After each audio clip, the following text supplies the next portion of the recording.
Assalamu alaykum qarindoshlar. Bugun biz tunji sonlik darsimizda bulonlarni o'rganamiz. Ya'ni geometriya bizning aqlimizga nima keladi? Har xil yangi shakllarni chizadigan chizg'ich tushunami? Masalan, sirkul deganga o'xshash asboblar va boshqa qanday tikto't bulon, kvadrat, silindr, konus deganga o'xshash har xil yangi shakllar ko'z oldimizga keldi. Biz odatda geometriyada qanday bu xil tipdagi bulonlarni eng oddiy shakl deb qaraymiz va darsimizni bulonlardan boshlaymiz. Unda biz bugungi darsimiz bulonlarni boshlashdan burun men nihoyatda muhim bo'lgan bir narsa bor, shuni bir so'zlab qo'yay. Masalan, bu yerga qaraydigan bo'lsak, qanday qildim? Bir tal tuz siziq sizdim shundami? Tuz siziqni sizib bo'lgandan keyin men bu ikki tarafga yo'linish belgisini qo'ydim. Bu yerdan bir nuqta qo'yib oldim A dey, bu yerdan bir nuqta qo'yib oldim, buni B dey. Unda bo'lsa biz buni nima deb ataymiz? A, B tuz siziqi deb ataymiz. Ya'ni bu bir tuz siziq. Bu yerga qo'ygan ikki yo'linish belgisi shunami? Bu tuz siziqni o'ng so'lga qanday cheksiz uzartqili bo'ladi degan ma'noni ifodalab beradi. Unda bo'lsa yana bir tal sizay, masalan qaraydigan bo'lsak shunami? Yana bir tal tuz siziq sizdim. Anandan keyin bu yerga bir nuqta qo'ydim, ya'ni beshiga. Unda bo'lsa buni A dedim, bu yerga bir yo'linish belgisi qo'ydim, bu yerga bir nuqta qo'ydim shunami? Unda bo'lsa biz buni nima deb ataymiz? Biz buni nur deb ataymiz. Xuddi qanda A'dan chiqqan shunami? Sho'lisi B'ga tushgan bir nur. Masalan, bizning odatda turmushda ishlatadigan elektr chiroqlarimiz bor shunami? Pulning jinjaliqini tekshiradigan bo'lsa lazimlarga o'xshash chiroqlarimiz bor. Masalan, xuddi bir yerdan qanda bir bu tarafga bir nur chiqqanga o'xshash shunami? Buni biz A, B nur deb ataymiz yoki nurni odatda geometriyada ifodalansa bu xil shaklda ifodalaymiz. Men yana bir sizay qaraydigan bo'lsak, bu yerda shunami? Yana bir tal tuz siziq sizib olamiz. Mana sizdim. Unda bo'lsa men bu nuqtaga shunami? Oxirgi nuqtasiga B qo'yay, boshlang'ich nuqtasiga masalan A qo'yay shunami? Unda bo'lsa biz buni nima deb ataymiz? A, B partisi yoki A, B bo'lagi deb ataymiz. Bu bir parcha, bir bo'lak bo'ladi. Ya'ni A, B degan bu tuz siziqning bir bo'lagi, bir partisi deb ataymiz. Qaraydigan bo'lsak, bu A, B degan bu bo'lak, bu parchani shunami? O'ngga yoki so'lga cheksiz uzartqili bo'lmaydi. Bu faqat bir parcha. Xuddi bir yog'ochni qanday kesib qo'ygan bir parchasiga o'xshash. Undaqda bir xulosalab o'taylik. Biz buni A, B tuz siziqi deydiganmiz shunami? Bunicha nurni ifodalanishi geometriyada bu xil shaklda ifodalaydiganmiz. A'dan chiqqan sho'lisi B tarafga tushgan bir nur shunami? Bu A, B'ning bo'lgan bir siziqning partisi yoki bo'lagi bo'lgan. Undaqda bugungi dars mazmunimiz qarab boqaylik, bulonlar shunami? Bulon degan nima? Bir nuqtadan chiqqan ikki nurdan hosil bo'lgan shaklni biz geometriyada bulon deb ataymiz. Qaraydigan bo'lsak, bu yerda 1, 2, 3 tal bulon bor ekan shunami? Men 3 tal bulon sizib tayyor qo'ydim. Odatda bu xil tipdagi bulonlarni sizish intayin oddiy shunami? Bir tal nuqta qo'yib, 2 tal nur chiqarsamlar, bu yerdan bir tal bulon hosil bo'ldi. Unda bo'lsa biz bu xil tipdagi bulonlarni siza oladiganmiz. Boshqalar sizib qo'ygan bulonni qanday o'lchaymiz? Unda bo'lsa bulon o'lchash bulonda intayin muhim bir mazmun. Biz buni bu xil tipdagi sizg'ichlar bilan o'lchaymiz. Bu sizg'ichning bir turi shunami? Alohida bir ismi bor. Nima deb ataymiz? Bulon o'lchagich deb ataymiz.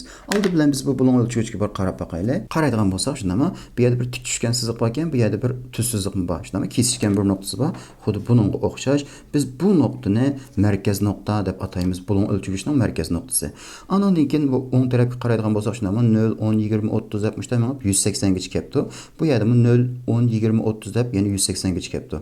Qanday biz chambarning bir aylanmasining 360 gradus ekanligini bilamiz. Unda bo'lsa bu yarim chambar bo'lg'achqa 180 gradusgacha keldi degan gap shundami?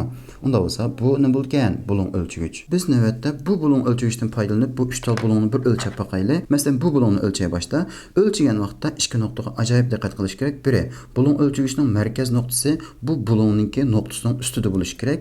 Andan keyin bu nur va yoki bu nur ya bu qirg'oq bilan qanday ust bo'lishi kerak. Unda bo'lsa masalan qanday nuqtaning ustiga qo'ydim shunami? Andan keyin mana qo'ygandan keyin qanday 0, 10, 20, 30, 40, 50, 60 kelib to'xtadi shundami?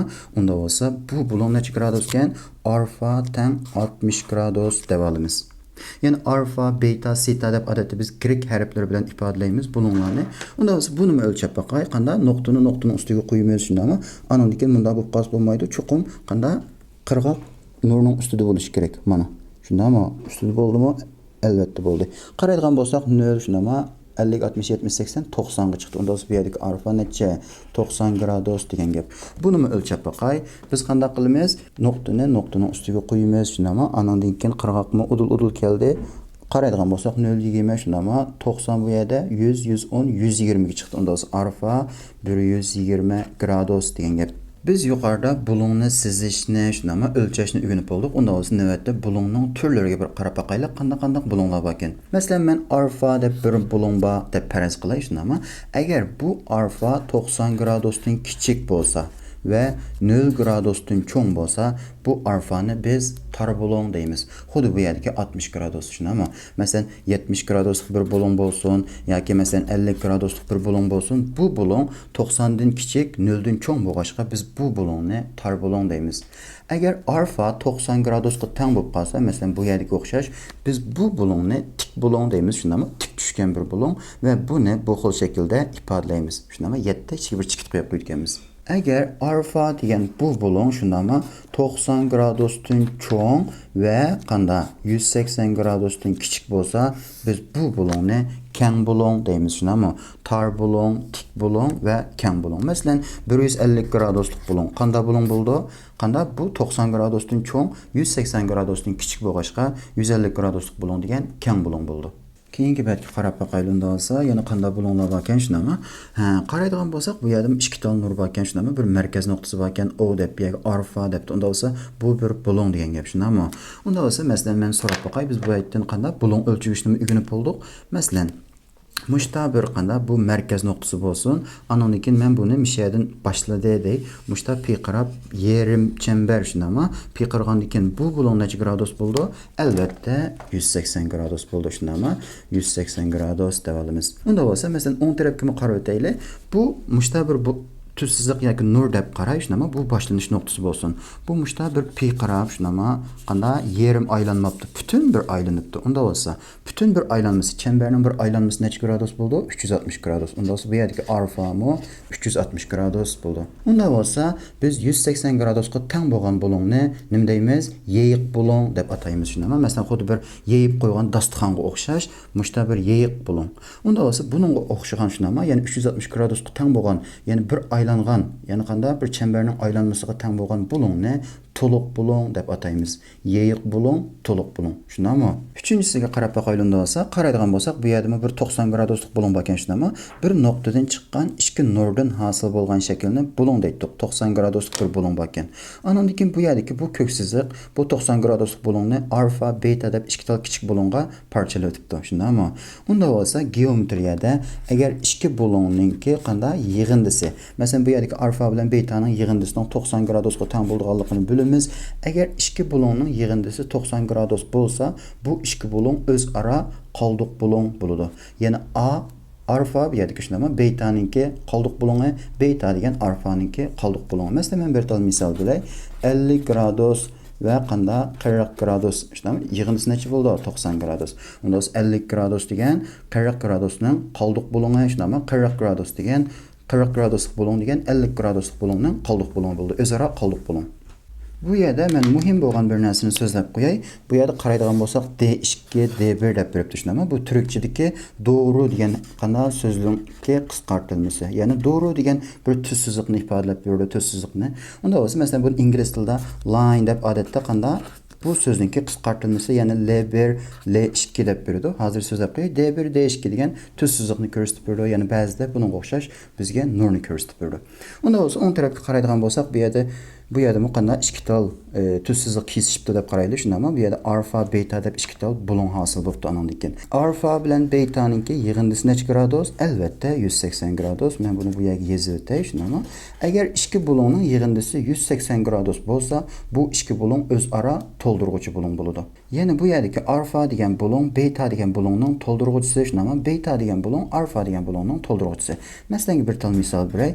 60 gradus qo'shilgan 120 gradus 180 gradus shunami.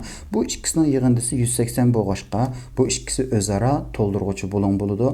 Keyingi mazmunlarimiz qarab baqaylik bo'lsa, qaraydigan bo'lsak, bu yerda D1, D2 deb ikki tal tuzsizlik sizib beribdi shunami? Andan keyin D1 bilan D2 qanday ekan? Parallel ekan. Bu yerda D1 bilan D2 kesishibdi shunami? Unda bo'lsa, men oldi bilan bir so'zni o'tay. Bir tekshilikda shunami? Tekshilik degan tekshi holat shunami? Mana bu qog'ozning yuziga o'xshash. Bir tekshilikda kesishmagan ikki siziq yani kesişmegen ikki tuzsizlik chuqur parallel bo'ldi. Agar masalan bu kesishimdi, albatta uzrasam kesishidi shunda, ama bir tekşilikte kesishmaydigan ikki tuzsizlikni biz parallel deymiz. Unda bo'lsa men bir savol so'ray. Biraylan qo'pib shunda, ama kesishmaydigan ikki tuzsizlik chuqur parallel desa bu gap to'g'rimi? Albatta xato. Shunda, ama masalan bu bir tuzsizlik bo'lsin, bu bir tuzsizlik bo'lsin. Bu ikki tuzsizlik kesishdimi? Yo'q, kesishmadi. Lekin bular parallel mi? Yo'q, parallel emas. Şunu bu yerda ajoyib muhim bir gap bor.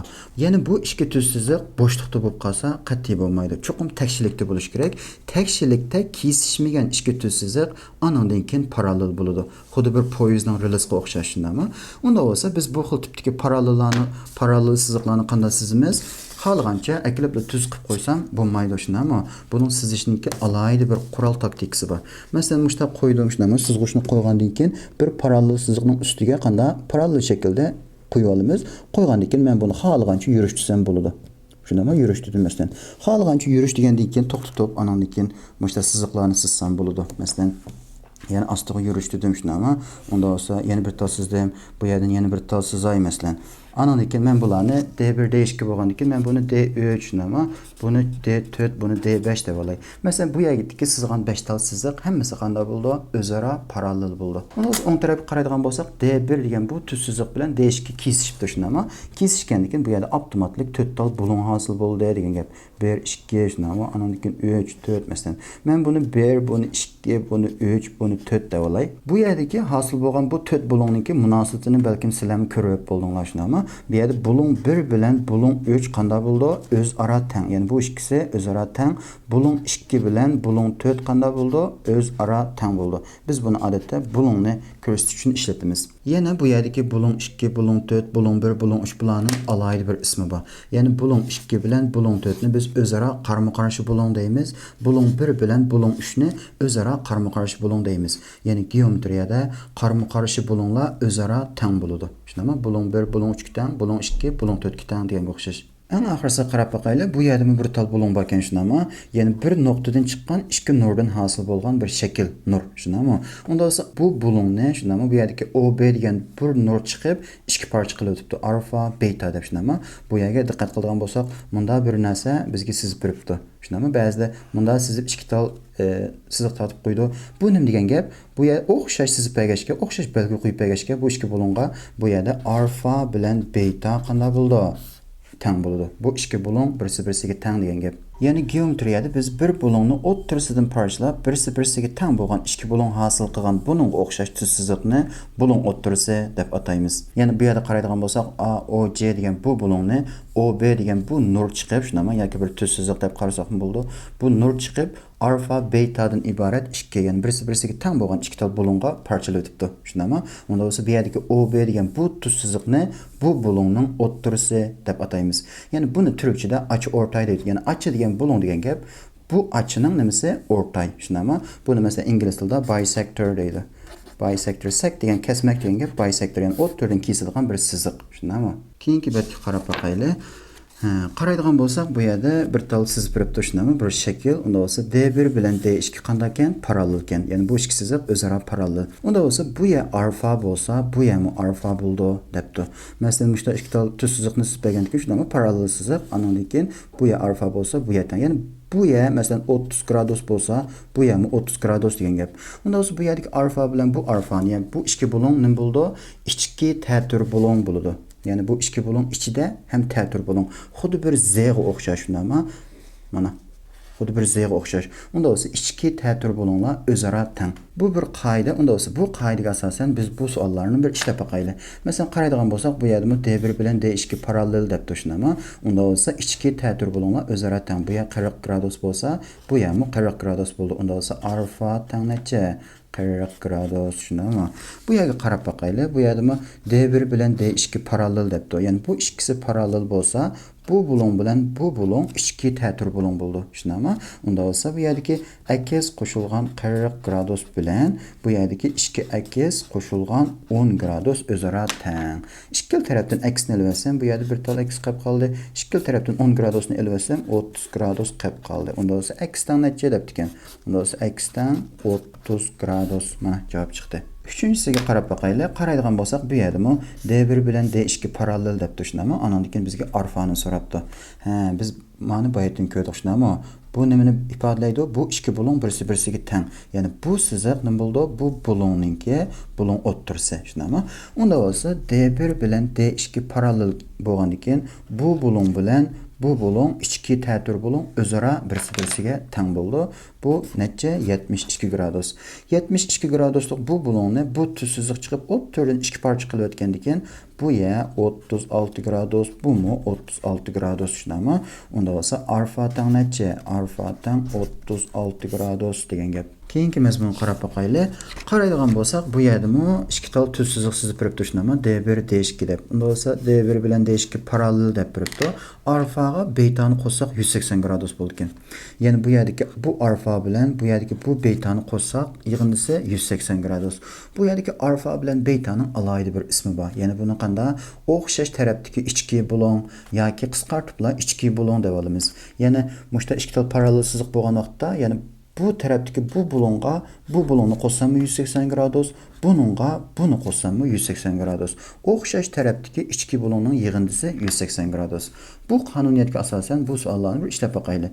Masalan, D1 bilan D2 bu ikki tuzsiziq parallel bo'lsa shunami? Bu yer 70 bo'lsa, yig'indisi 180 bo'lishi kerak. Bu yerdagi alfa avtomatik necha bo'ldi? 110 gradus bo'lib ketdi. Shunami? Ikkinchi savol qarab baqayli. Bu yerdami D1 bilan D2 parallel alfa tang necha debdi. Shunami? Unda bu ikkisi parallel ekan. Bu yerda 40 gradusni beribdi, alfani so'rabdi. Biz bayatdan ko'rgan shunami? Bu 40 gradus bilan bu bulung bu ikki bulungning qanday munosabati bor? Ichki ta'tir bulung o'zaro teng. Unda bo'lsa, bu mu 40 gradus. Bu 40 gradus bo'lgandan keyin qaraydigan bo'lsak, bu yerda bunda ikki tal chikit qo'yib, qanday bir ikki tal bulungni o'xshash shaklda bizga ko'rsatib beribdi. Unda bo'lsa, bu bulung bilan bu bulung teng degan gap. Ya'ni bu siziq, shunami? Bu siziq, ya'ni bu bulungning nimasi bo'ldi? Bulung o'ttirisi bo'ldi. Unda bo'lsa, usti 40 gradus bo'lsa, bu ham 40 gradus. Bu bulung, ya'ni men boshqa bir qalam bilan sizay, unda bo'lsa, bu bulung necha gradus? 80 gradus degan gap. Unda usti 80 gradus bo'lsa, usti bilan ostining yig'indisi 180 bo'lishi kerak. Alfa tang necha bo'lganda bo'lsa, 100 gradus degan gap shunami? Chunki o'xshash tarafdagi ichki bulungning yig'indisi 180 bo'lishi kerakdi. Üçüncü savol qarab baqayli. Bu yerda D1, D2, D3 nima? Bu 3 tal siziq o'zaro parallel ekan. Ondan keyin buni 120 deb beribdi, alfani so'rabdi.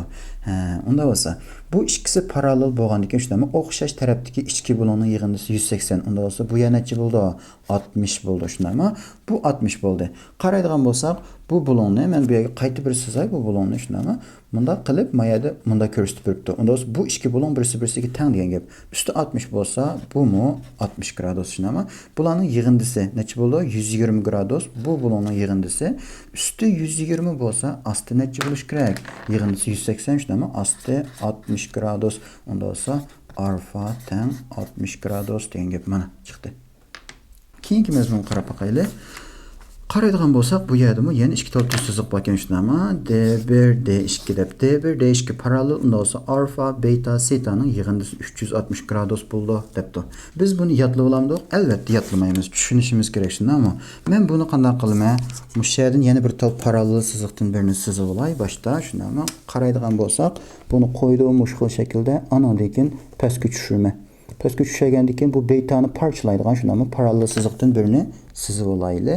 Mana sizib oldim. Sizib olgandan keyin men buni D3 deb olay masalan. Unda bo'lsa D1, D3, D2 o'zaro parallel bo'ldi. Men bu meni sizgan bu siziqni bu betani ikki parcha qilib o'tishdim, men buni ustidagini beta 1, ostidagini beta 2 deb olsam. Unda bo'lsa alfa qo'shilgan beta 1. Shunami? Biz baytdan ko'rdik. Yig'indisi necha bo'ldi? 180 gradus. Unda bo'lsa ostidagi beta 2, shunami? Qo'shilgan buni biz seta deb o'qiymiz. Seta bu mu qanday bo'ldi? 180 gradus. Bu ikkisining yig'indisi, ya'ni bu ikkisi alfa bilan beta 1 o'xshash tarafdagi ichki bulung yig'indisi 180, bu ikkisining yig'indisi 180, unda bo'lsa toplam yig'indisi necha bo'ldi? 360 gradus degan gap. Albatta biz bu qoidani bilib olsak, nayt ishtiqlar ishlab chiqara olamiz. Unda biz qarab baqaylik, masalan 100, 140 shunami? Yig'indisi necha bo'ldi? 240 bo'lib ketdi. Unda biz bu yerdagi alfa necha bo'lishi kerak? 120 gradus bo'lishi kerak degan gap. Chunki D1 bilan D2 parallel. İkinci savol qarab baqaylı olsa, bu şekil cihetdən bununla taza oxşamaydı ekan şundami. Aldı bilan men şeklini bir oxşatay. Məsələn, bu sızıqni men uzartqan vaqtimda, çünki biz tüz sızıqlarni xalığancha uzarsaq boladı.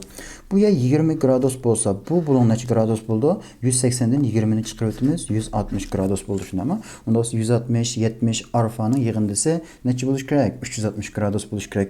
Bu ikisini qoşub etsəm neçə buldu? 230 gradus. Anandan keyin bu yerdə 360 bulaş üçün, yəni 130 gradus kam qaldı şundami. Onda olsa arfa degan neçə 130 gradus degan gap. Üçüncü savol qarab baqaylı. Qaraydigan bolsaq, bu yerdə D1 bilan D2 parallel deb turishni arfani so'rabdi.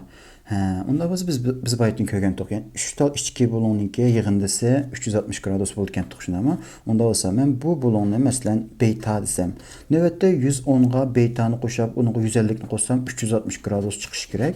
Onda biz betani bir topayli boshda. 360 dan 150 ni elvatsam 210 shunami, 210 dan 110 ni elvatsam neçe 100 gradus qaldı degan gap. Onda beta tang 100 gradus. Beta 100 gradus chiqqandan keyin bu bulon shundami yeyiq bulon 180 gradus. Onda bu yerdagi 100 gradusni elvatsam, alfa necha qoldi? Alfa tang 80 gradus degan gap. Shundami? Keyingi mazmun qarab baqayli. Qaraydigan bo'lsak, shundami? Bu yerda mu ikki tal parallel siziq bor ekan. D1, D2 deb. D1, D2 parallel unda olsa A, B, C, D. Bu 4 tal bulonning yig'indisi 540 gradus debdi. Biz bunu yatlamdık. Elbette yatlamaymiz. Ben bunun ispatını bir çıkarıp vereyim şundan. Onda olsa ben yana qanday qilmayman, mishaga parallel siziqlardan ko'paytib sizmi. Yana qaraydigan bo'lsak, men D1'ning ustiga qo'yay boshda shundan qo'ydim. Anandan keyin pastga buni tushadim. Tushagandan keyin bu yerdan bir tal parallel siziq chiqdi shundan. Onda olsa yana bunu davomli pastga tushagan vaqtimda bu yerdan bir tal parallel siziq chiqdi. Bu siziq C degan bu bulonni ikki parcha qilib o'tadi shundan. Onda olsa ben bir yerga bunu mesela D3, bunu D4 deb alaylı.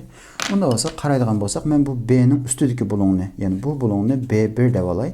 Astinicho B2 bo'lsin. Shunami? Bu bulonnicho bunu C1 yoki C1 deb alay. Asti C2 bo'lsin. Onda olsa men buni qaytadan bir yozay. Masalan, A ga B1 ni qo'shsam, shunami? A qo'shilgan B1, anandan ikkinchi B2 qo'shilgan qanday? C1 yoki C1 deb yozay. Anandan keyin C2 qo'shilgan bu astidagi D deb yozay. Qaraydigan bo'lsak, men bu yerda bu B ni B1, B2 deb ikki parcha qilib etdim. Bu yerdagi C ni C1, C2 deb ikki parcha qilib etdim. Anandan keyin buning yig'indisi yana necha bo'lish kerak? 540 bo'lish kerak. Yaxshi tushuna olamiz navbatda. A ga B1 ni qo'shsam, chunki D1 bilan D3 parallel, A ga B1 ni qo'shsam, o'xshash tarafdagi ichki bo'lum, shunami? Yig'indisi bu ikkisining yığındısı 180. Bu ikisinin yığındısı oxşar şekilde 180. Bulanın mı yığındısı oxşar şekilde 180. 3 tal 180'ni qo'shib etsem yığındısı 540 gradus buludu. Bunu ma'qul şekilde ispatlab hem tushunib olish kerak. Onda olsa mesela bu 120, bu 140, bu 140 gençler ama onda olsa bu bulonni mesela beta desem, beta bu 3 bulonninki yig'indisi 540 gradus bo'lish kerak. Unda olsa bularni bir qo'shib baqayli. Bu 280 bo'ldi, shunami? Buni qo'shib etsamchi 400 bo'ldi degan gap. Yani bu ikkisining yig'indisi. Unda olsa beta necha bo'ldi? Navbatda beta degan 140 gradus, unda olsa alfa degan 40 gradus degan gap. Alfa tang 40 gradus, shunami? İkinci savol qarab baqayli. Şekil biraz o'xshamaydi ekan shunami? Bu 50 gradus bo'lsa, bu 130 gradus. Boshda shaklni o'xshash qilib olayli. Bu ya 40 gradus bo'lsa, bu 40 gradus bo'lsa, bu 140 gradus bo'lishi ama 140 alfa 130 niki bu 4 bulonninki yig'indisi 540 bo'lishi kerak. Unda bu ikkisini bir qo'shib o'tay, 270 bo'ldi, shundami?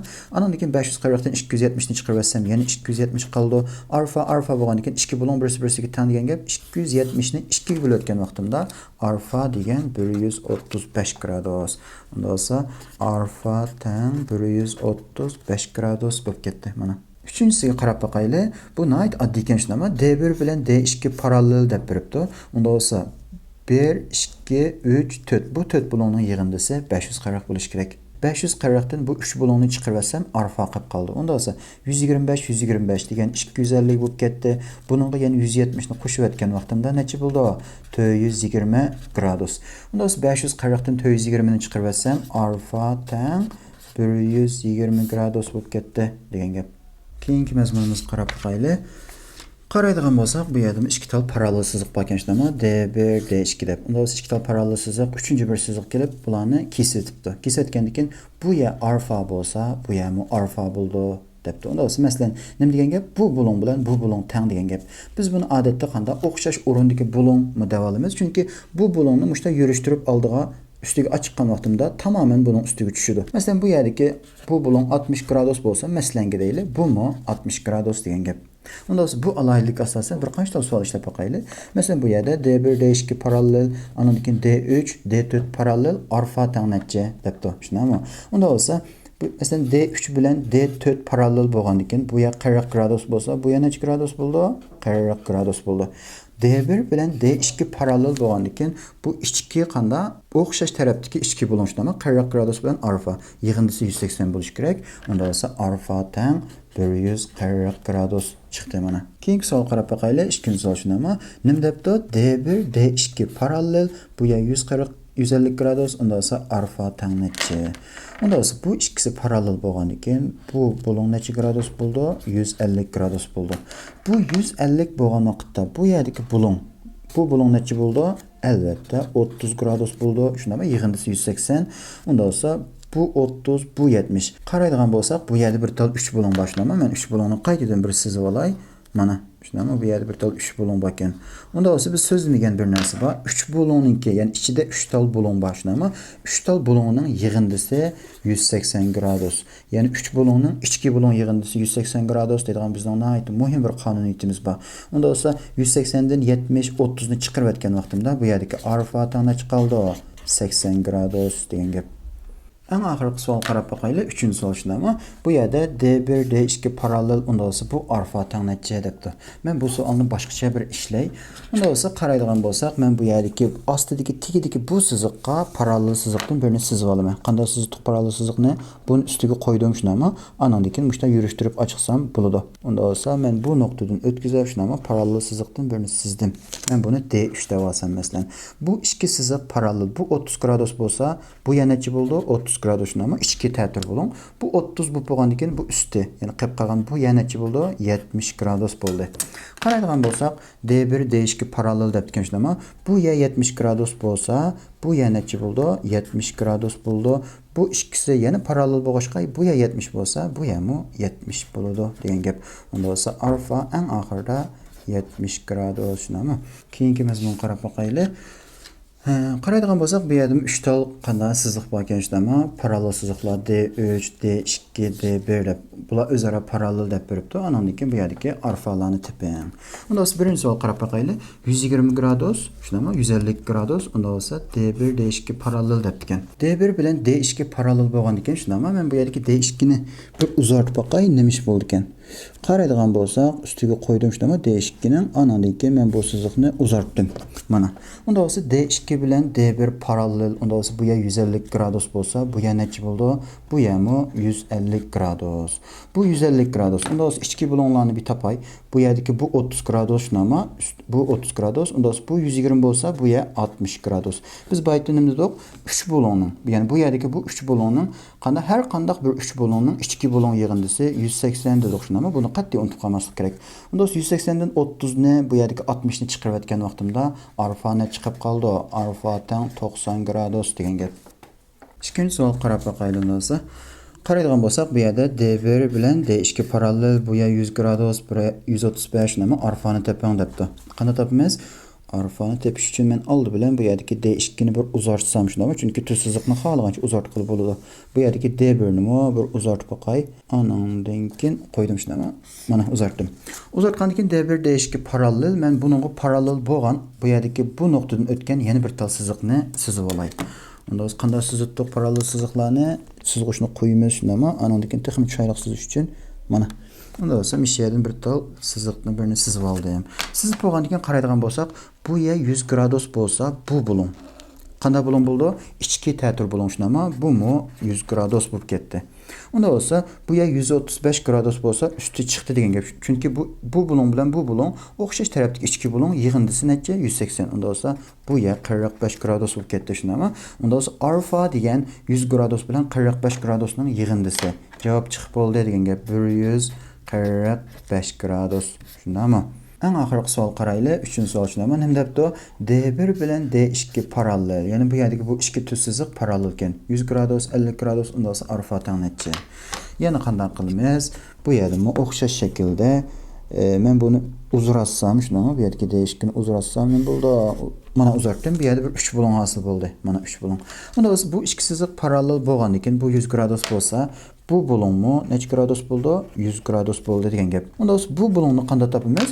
3 bulonning 2 bulon yig'indisi necha? 180 gradus. Unda 180 dan 100 ni 50 ni chiqarsam bu bulon qolib qoldi. Shundami? Unda 100 ni chiqarsam 80, 50 ni chiqarsam 30. Demak bu bulon 30 ekan.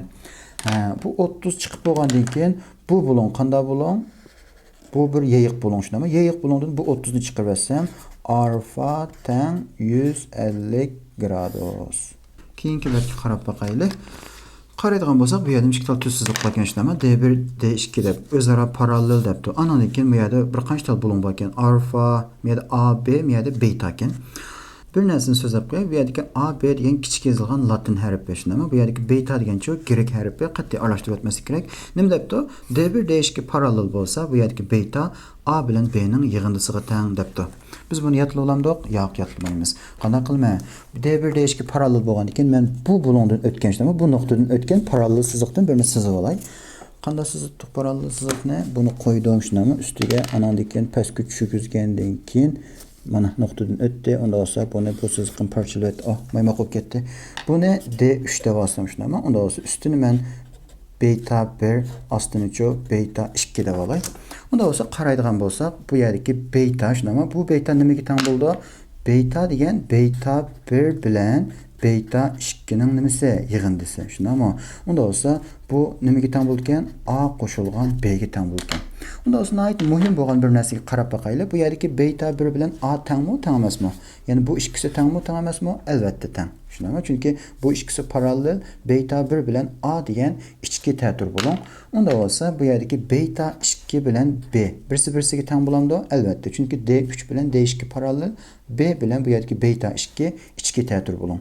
Unda bo'lsa bunun bilan bu teng, bunun bilan bu teng bo'lgandan keyin yig'indisi albatta teng bo'ldi. Biz buni isbotlab tushunib oldik, shundami?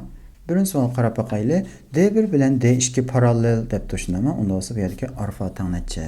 Ya'ni bu yerdagi 100 gradus degan qirq bilan alfaning yig'indisi. Unda bo'lsa alfa degan 60 gradus. Biz bu yerdan o'rganib oldik, shundami bu yerda? Unda bo'lsa buni qarab boqaylik. Ikkinchi savol nima debdi? D1 D2 parallel, shundami? Andan keyin alfa teng necha debdi. Qarasak, bu savol shakl jihatdan toza o'xshamaydi ekan, shundami? Oldi bilan shaklni bir o'xshash qilib olay. Bu yer 70 bo'lsa, bu ham 70, shundami?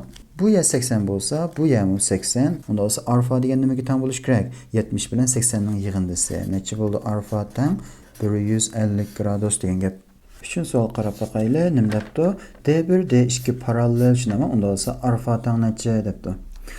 Bu ikkisi parallel ekan. Bu siziq bilan bu siziq. Bu yer 20 gradus ekan, shundami? Buni 80 deb beribdi. Unda bo'lsa men buningga qaramay turib, shundami? Biz buningga qaramaylik boshda.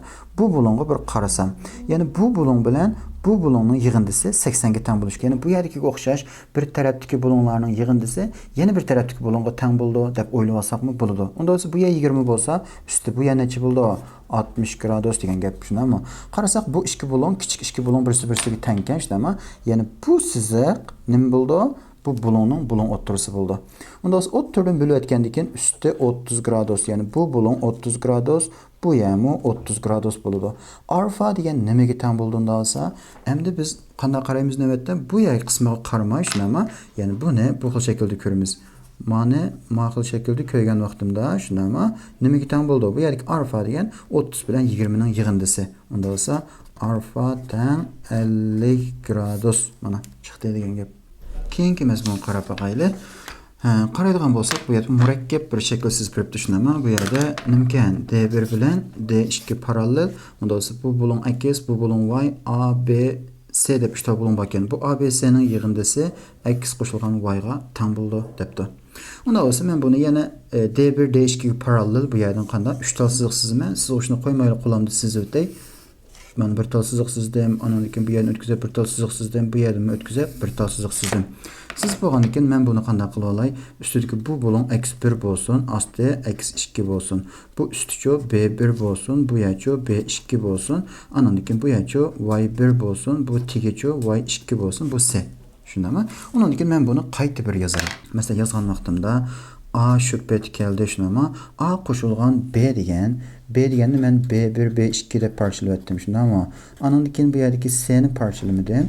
Qaraydigan bo'lsak, x ni parchaladimmi? x1, x2 deb parchalab etdim. Y ni y1 qo'shilgan y2 deb parchalab etdim shundami? Unda bo'lsa, bu ikki taraf birisi-birisiga tengmi? Bir qarab boqaylik. Bu yerdagi A degan bu yerdagi x1 ga albatta teng bo'ladi shundami? Bu ikkisi o'zaro teng. Andan keyinchi B1 bilan x2 teng shundami? B1 bilan x2 birisi-birisiga teng. B2 bilan bu yerdagi nima? Y1 birisi-birisiga teng shundami? Qani B2 bilan Y1 birisi-birisiga teng. Eng oxirsida Y2 degan C'ga tengmi? Albatta teng. Chunki ichki ta'tir bo'lgan hammasi. Men bularni masalan D3, mana D4, mana D5 deb qarasam bo'ldi. Demak, bular o'zaro teng bo'ldi ekan. Demak, bu yerdagi ustidagi bu chiqarib olgan xulosasi qanday bo'ldi? To'g'ri degan gap. Ya'ni bir tarafdagi A, B, C ninki yig'indisi o'ng tarafdagi x qo'shilgan y ga teng bo'lgan shundami?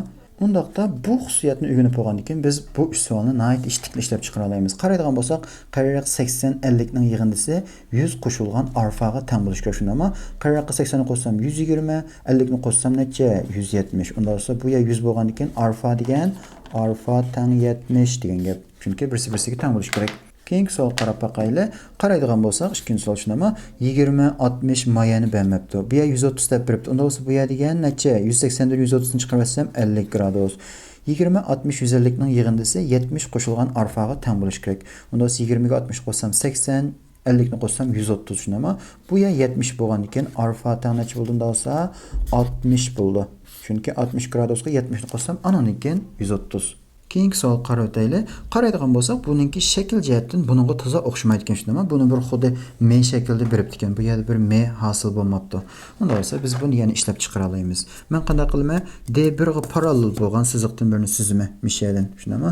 Unda bo'lsa bu yerdan bir tal siziq sizib etdim. Ostidan birini sizib o'tkazib o'tay. Mana bu yerda bir tal siziq sizib etdim. Sizgandan keyin bu ikkisi masalan buni men D3, buni D4 desam, navbatda qanday bo'ldi? Bu 120 gradus bo'lsa, bu bulon shunami 60 gradus. Bu 60 bo'lgandan keyin bu yerda 40 gradus qilib qoldi. Bu 40 bo'lsa, maya necha bo'ldi? Bu bulon necha gradus? 40 gradus bo'ldi degan gap. Bu 20 gradus bo'lsa, bu necha bo'ldi? 20 gradus. Unda alfa degan 40 bilan 20 ning yig'indisi. Alfa teng 60 gradus degan gap shundami? Ya'ni bu xil tipdagi parallel siziqni sizib olish bizning geometriyada nihoyat cho'ng katta rol o'ynaydi. Mazmunimizga davom qilaylik undasa. Qaraydigan bo'lsak, bu yerda boshqacha bir shakl beribdi shundami? Yana qaraydigan bo'lsak, bu yerda bir tal bulon bor ekan. Bu siziq chiqib qanday qilib o'tibdi? Bu bulonning o'ttirisini ikki parcha qilib o'tibdi shundami? Bu siziqni biz nima deydik? Bulon o'ttirisi deydik. Chunki bu bulonni o'ttirini ikki parcha qilayotgan ekan. Andan keyin bu yerdagi bu bulon akiz bu yerdagi A bilan B ning qo'shib shunami ikkiga bo'layotganga teng ekan. Unda bo'lsa biz navbatda buning isbotini bir chiqarib boqaylik. Bu A bo'lsa, bu yana bo'ldi A shunami? Chunki qarama-qarshi bulon o'zaro teng. Bu X bo'lsa, bu yana bo'ldi X. Andan keyin biz navbatda nihoyat muhim bo'lgan bir narsani ishlatamiz. Ya'ni 3 bulonningki ichki bulon yig'indisi nechta? 180 gradus shunami? Unda bo'lsa, bu yerda 2 tal 3 bulon bor. Bu 1, ostindagi bu 1.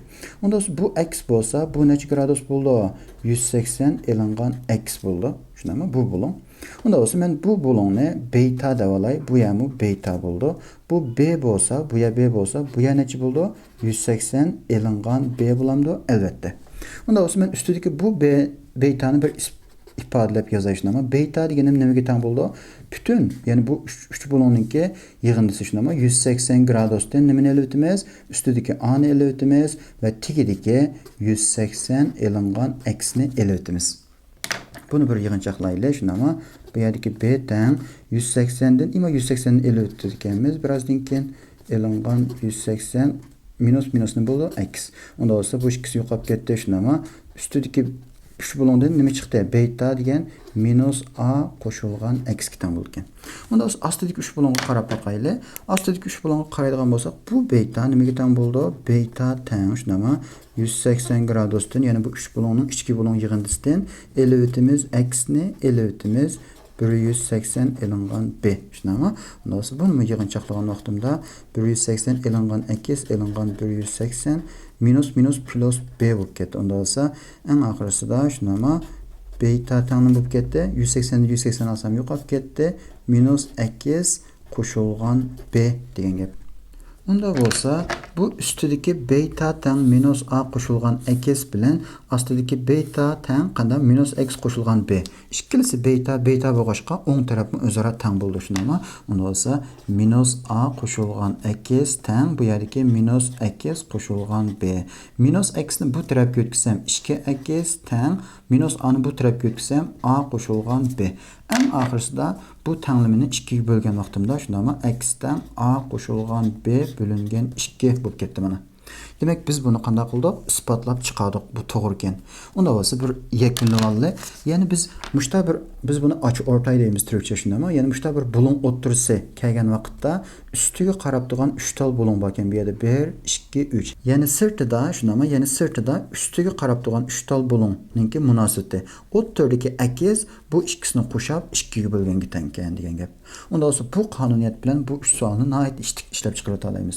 Qaraydigan bo'lsak, bu yerdami bir qanday bulung o'ttirisi bor ekan. Unda bo'lsa bu yerdagi a nimaga teng bo'lishi kerak? 40 bilan 100 ninki yig'indisini 2 ga bo'lganga. Unda bo'lsa bu yerdagi alfa teng 70 gradus. Shundami? Unda bo'lsa buni qarab boqaylik. Qaraydigan bo'lsak, bu yerda 100 gradus, bu yer 120 ekan shundami? Ustiga qarab turgan bulungni topib olamiz. 60 gradus bo'lishi kerak. Unda bo'lsa bu yerdagi alfa degan 60 bilan 100 ni qo'shib 2 ga bo'lganga teng. Unda bo'lsa alfa teng 80 gradus. Mana chiqdi. Shundami? Undaqda 3-savol qaraydigan bo'lsak, biroz murakkabkan shundami? Chunki bu yerda masalan men buni bir bulung deb qarasam, shundami? Buni bir bulung deb qarab olsam, bu yerda bir bulung o'ttirisi bor. Anandan keyin tegidiki buni yana bir bulung deb qarasam, shundami? Buni bu yerda yana bir tal bulung o'ttirisi bor. Shunlashqa biz buni 2 qatim ishlatamiz. Oldi bilan bu qismiga qaramay turaylik. Qaramagan vaqtimda bu yerdagi 70 nimaga teng bo'lishi kerak? Bu bulung bilan bu bulungni qo'shib 2 ga bo'lganimga. Unda bo'lsa 140 ni 2 ga bo'lsam 70 chiqadi shundami? Bu bulung 90 gradus bo'lib ketdi degan gap. Endi biz navbatda ustiga qaramaymiz. Asta qaraymiz shundami? Ya'ni bu ustiga qarab turgan bu bulung 70, 90 alfani bir munosabati bo'lishi kerak. Ya'ni bu yerdagi 90 degan 70 ga alfani qo'shib 2 ga bo'lganga teng. Unda bo'lsa 180 ni 2 ga bo'lsam 90 chiqadi. Unda bo'lsa bu yerdagi alfa degan 110 gradus. Yani 110 ga shunama 70 ni qo'shib 2 ga bo'lsam, anandan keyin 90 alfa chiqdi mana. Keyingi mazmun qarab boqaylik. Qaraydigan bo'lsak, bir talla alaydilik qapti shunama, tafsiliy bir ko'rib chiqaylik bo'lsa. Masalan, bu yerda 2 tal tuz siziq bor ekan shunama, buni bir nur ekan albatta. Buni men D1, D bu tuz siziq bo'lgan ekan, bunicha D2 deb olay. Bu ikkisi kesishgan vaqtda bu yerda bir tal bulung, bu yerda micho bir tal bulung hosil bo'libdi shunama. Anandan keyin bu yerda bir tal, ya'ni bulung o'rtasi chiqib, bu bulungni 2 parcha qilib o'tibdi. Bu yerda B deb ikkisi bir-biriga teng ekan shundami? Bu yerda bir tal bulung o'rtasi chiqib, o'ttirsa shundami? Buni qanday qilibdi? Buni 2 tal bir-biriga teng bo'lgan 2 bulungga parchalab o'tibdi. Anandan keyin qaraydigan bo'lsak, bu yerda A qo'shilgan B albatta qanday bir yeyiq bulungga teng bo'ladi. Necha? 180 gradus. Ya'ni 2A qo'shilgan 2B teng 180 gradus. Bu yerdan 2 ni sirtiga chiqarib olgandan keyin shundami? A qo'shilgan B teng necha? 180. Unda ikki tarafni 2 ga bo'lsam, A qo'shilgan B teng 90 bo'lib ketibdi. Unda bo'lsa, yana bu yerdagi A qo'shilgan B degan bu bulungni ko'rsatib berdi shundami yoki bu bulungni. Masalan, men bu yerga A, bu yerga O, bu yerga B ni qo'yasam, A, O, B degan bu bulung 90 gradusga teng bo'lgan bir tik bulung degan gap. Bu yerda 3 tal savol bor ekan, bir qarab boqaylik. Bu bulung bilan bu bulung bir-biriga teng. Ya'ni bu yerdagi O, A degan bu siziq bu bulungning nimasi? Bulung o'ttirisi. Ya'ni O, B degan bu siziq bu bulungning masalan bulung o'ttirisi shundami? Bu bulungga teng, bu bulungga teng. Bu yer 20 ekan. Unda bo'lsa men buni A deb olsam, buni A deb olsam, buni B deb olsam, buni B deb olsam shundami? Unda bo'lsa bir hisoblab boqaylik. A qo'shilgan shundami? B qo'shilgan B nechiga teng bo'ldi?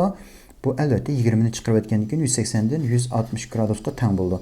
2A qoşulğan 2B teng 160 bolğandikin, unda olsa A qoşulğan B teng 80 gradus degen gep şunama. Bizden nimeni sorapdı? A, O, B. Qani A bu yerda şunama O, B degen bu bulunmu. Ben bu yerga qaytadan bir sızıp çıkay. A, O, B degen bu bulunmu sorapdı. Yani bu yerdeki M degen İngilizce measurement degen qısqartılması, yani bu bulunun ölçümü degen gep. Neçe gradus? Onda A, O, B degen nima ketan buldu? A, O, B degen bu bulun A qoşulğan 20 qoşulğan B. A'ga B'ni qo'shsam 80, unuga yana 20'ni qo'shatsam, unda olsa bu nechaga teng buldu? 100 gradusga teng buldu degan gap. Mana javob chiqdi. Ikkinchi savol qarab boqaylik. Qaraydigan bo'lsak, bu yerda 10 gradus ekan shunama. Andan keyin CO bu belgini beribdi. Tunji qatim ko'rdik shunama. Tik tushidi degan gap. Ya'ni CO degan bu nur yoki bu siziq shunama ODni qanday tik kiysa ekan. Bu yer necha gradus? 90 gradus unda bo'lsa. Unda olsa mesela ben bunu A, bunu A bu yani şu B, bu yani B de alsam. 2A qo'shilgan 2B.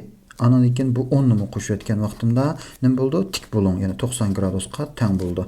Unda olsa A qo'shilgan B. Shunama 10 ni chiqarib olsam 80, 82 bo'lsam 40 degan gap.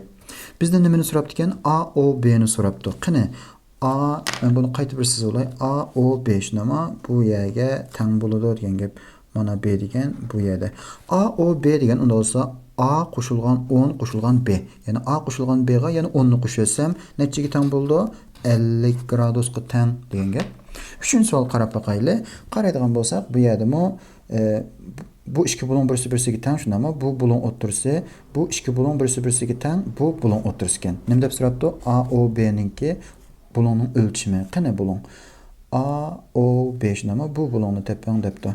Unda olsa biz maslanga yana o'xshash, bu yana A, bu yana A, bu yana B, bu yana B deb olaylik. Unda olsa mana yozishga boshladim. A qo'shilgan A qo'shilgan B qo'shilgan B shunami? Bu 4 bulunni qo'shib etsam 180 dan 40 ni chiqarib etganimga teng 140 gradus shunami? Unda olsa 2A qo'shilgan 2B 140 teng bo'lsa, A qo'shilgan B degan 2 ga bo'lasam shunami? 70 gradus. Bu yerdagi A, O, B bu bulunni tepang degan gap amaliyotda A bilan B ning yig'indisini tepang degan gap. Mana topdim 70 gradus. Unda bo'lsa javob eng oxirida 70 gradus degan gap. Unda bo'lsa bugungi darsimiz, ya'ni tunji soatlik geometriya darsimiz bulunlar mush yerda oxirlashdi. Hammanglarga ko'pdan ko'p rahmat.